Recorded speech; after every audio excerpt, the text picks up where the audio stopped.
Cordial saludo para todos, me presento, soy John Freddy Cuesta Velosa, estudiante de la Fundación Universitaria del Área Andina, estudiante de cuarto semestre de la materia de Derecho Administrativo del grupo 404. Para esta actividad del eje 1 planteada, digamos que es importante precisar la importancia como tal del derecho administrativo. Y pues no cabe más, digamos que comenzar de que el derecho administrativo pues surge en Europa, esto pues en respuesta al poder estatal absoluto que existía en su momento, y uno de sus grandes logros y grandes hitos que marcaron, digamos que un antes y un después, fue la famosa creación del Consejo de Estado francés, por allá en el 1799. ¿Por qué fue tan importante? Porque básicamente este Consejo de Estado permitió controlar jurídicamente las decisiones de administración pública que se generaban en su momento. Entonces permitía dar un contrapeso de poder, digamos que a todo el Estado como tal. Otro punto importante a destacar es el desarrollo como tal del principio de legalidad, que es básicamente la esencia como tal del derecho administrativo a mi punto de vista. ¿Qué estableció? Pues básicamente que toda actuación del Estado pues debe ser sometida ante el imperio de la ley. Entonces, de cierta forma, digamos que estos avances marcaron como tal un antes y un después y dieron como tal inicio a un modelo más sólido como el actual, en donde de cierta forma el ciudadano deja de ser súbdito, ¿sí? Súbdito como tal del Estado y pasa a desempeñar un papel y un rol en el cual como ciudadano, así como tiene como tal obligaciones, pues también tiene derechos. ¿Sí? Y de cierta forma le permite o le faculta exigir responsabilidades al Estado. Producto como tal de la evolución del derecho administrativo en el mundo, digamos que se logra incorporar de cierta forma un modelo en nuestra historia republicana. Y de cierta forma Colombia no es ajena a esos cambios. Si nos ponemos, digamos que a analizar, antes de la Constitución, por ejemplo, de 1886, de cierta forma ya existían antecedentes administrativos, ¿sí? Antecedentes que de cierta forma pues no estaban muy desarrollados como de pronto los tenemos hoy en día, pero por ejemplo la Constitución de Cúcuta o la Constitución de 1821, pues de cierta forma, bueno, ¿qué sucedió ahí? Lo que pasa es que proponía un modelo centralista, pero digamos que algo que quiero resaltar es que de cierta forma crea las primeras bases y estructuras de una república, es decir, del gobierno nacional. Si bien pues no estaba desarrollada porque fue una de las primeras cartas magnas como tal de nuestra hoy República de Colombia, pues da como las bases y proyecta qué es lo que se quiere de una nación soberana. Otro aspecto importante es, por ejemplo, la Constitución de Río Negro, la Constitución de 1863. ¿Qué sucede acá? Pues que de cierta forma, digamos que esta promovió el federalismo, pero de una forma radical. Algo importante a destacar, y acá pues ya se ve de pronto el modelo liberal clásico, y es que redujo poder central y permitió pues una mayor autonomía territorial, lo que de pronto no se logró con la Constitución de 1821. Pero ambas constituciones, digamos que de cierta forma reflejan tensiones entre el centralismo y el federalismo. Aunque de cierta forma no consolidaron el derecho administrativo como disciplina, sí sembraron las bases, digamos que para un posterior desarrollo y un posterior inicio a, digamos que esa regulación administrativa como tal hacia el Estado. Posterior a la Constitución de 1886, pues llega nuestra famosa Constitución, la Constitución de 1991, la cual de cierta forma pues marca una ruptura en el modelo liberal clásico, ¿sí? En donde pasamos de un modelo autoritario, centralista y presidencialista a un Estado social de derecho, o sea, a esas tres como tal palabras que significan mucho dentro de nuestro marco jurídico.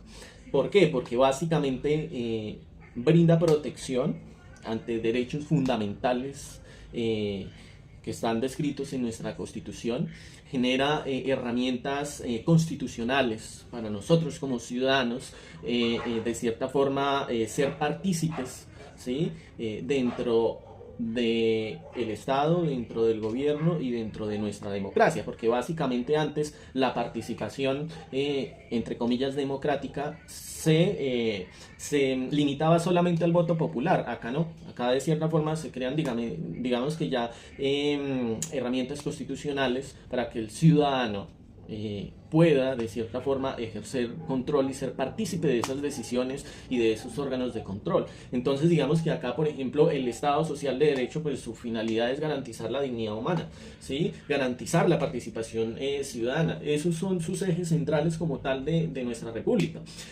como lo dice como tal el preámbulo y como lo establece el artículo primero de nuestra Constitución política.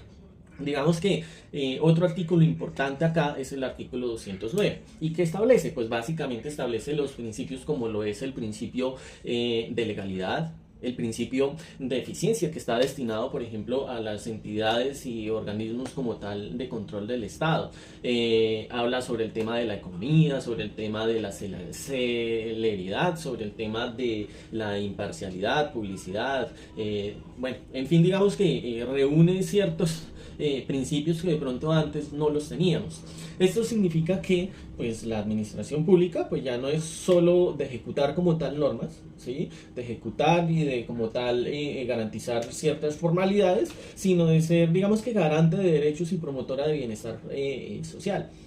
¿Gracias a qué? Pues a la separación del poder, del órgano ejecutivo, del judicial y del legislativo, ¿sí? También se crean, digamos que, organismos de control muy importantes, ¿sí? Como la Contraloría, la Procuraduría, ¿sí? Organismos que de cierta forma ejercen, digamos que, una inspección, una vigilancia, un control y una supervisión sobre, digamos que, esa gestión administrativa que tiene el Estado.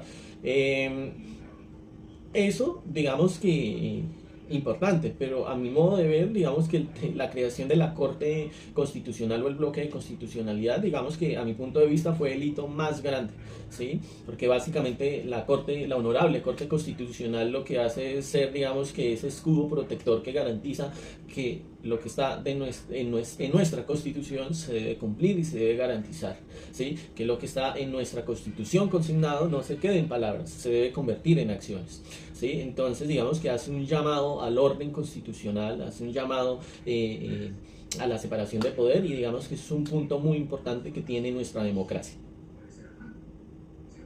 Ahora, hablando en cuanto al tema de las ramas del poder público en Colombia, digamos que vamos a hablar un poco de las tres, de la legislativa, de la ejecutiva y de la judicial. En cuanto a la rama legislativa, pues está en cabeza del Congreso de la República, y básicamente pues su función es legislar, crear leyes, ejecutar, digamos que, y ejercer control político. Un claro ejemplo de ello es, por ejemplo, los debates de moción de censura en contra de los ministros del gobierno de turno, ¿sí?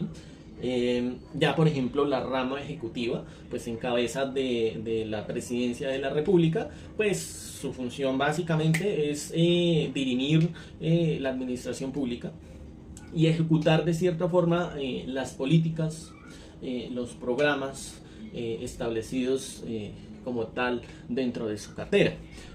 Por ejemplo, el Ministerio de Salud implementar campañas de vacunación, el Ministerio de las Telecomunicaciones ampliar, por ejemplo, el espectro de telecomunicaciones, generar, digamos que, más acceso a las nuevas tecnologías en lugares remotos de nuestra nación.